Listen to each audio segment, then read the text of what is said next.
The Marmalade Factory. Wednesday was Marmalade Day at the glass house.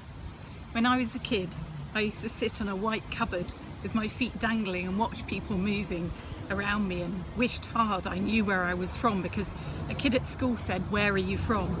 and I didn't know the answer. A couple of times I had to move my legs because the cupboard where I sat contained the dry ingredients, mostly spices and sugar, hiding in the brown interior. It seemed secretive and reluctant. When I was really small, I thought of them as treasures. I liked to reach inside and feel the rough wood under my fingers. I touched the special ingredients: maple syrup from Canada, banana rum from the Polynesians, sultanas from California, brown perfumed rice from Kashmir. Once I got older, I sat silently and watched, lifting my legs high in the air when Manda waved her hand or Irene bent her knee. I was allowed to sit there because I was Mary Arnold's daughter and she was famous. Suki's sweet tooth sucks sauce on a spoon. Manda and Irene loved tongue twisters. I got my nickname from a tongue twister because I sometimes sucked a marmalade covered spoon when I was small.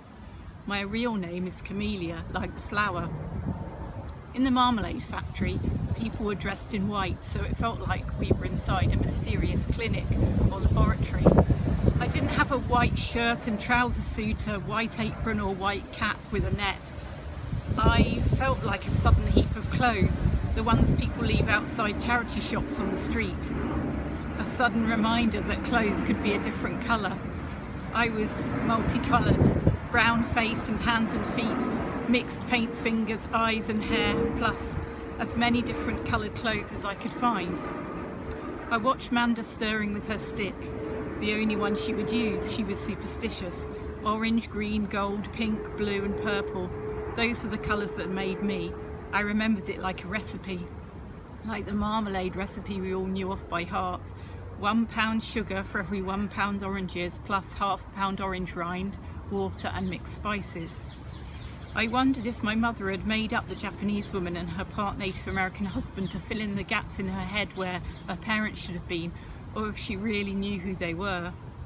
There I was, multicoloured on top of the cupboard, lifting my legs when I had to, watching. Manda and Irene had been joined by other staff now. The whole of the ground floor was given over to the industry of it. Stoves, cupboards, freezers for the ice cream, fridges for cream, mixers, mixing stations, fruit chopping boards, crates, jars, boxes of sugar. If you paid, you could go through the shop and stand on a special viewing platform outside the factory area. A recording of someone famous giving facts and figures about the marmalade played while the visitors stood and watched. I had to wear a hat in case anyone saw me. Today I had a green one with yellow flaps over the ears because it was November and I was cold. People stared at me sometimes and pointed. "That's her daughter," they mouthed, and took pictures, so I had to pretend not to notice. Then they moved on to the shop to buy recipe books, prints of my mother's paintings, postcards, knickknacks and lavender potpourri. Some days we made jam too, while half the floor worked on packing and jarring. Wednesdays was only marmalade. On Wednesdays there were 3 main colours: green from the plants outside that crowded the glass like children wanting to get in, bright orange from the stacks of fruit that were piled up at intervals along the walls, molten brown from the mixture itself, with occasional gem-like glimpses of peel.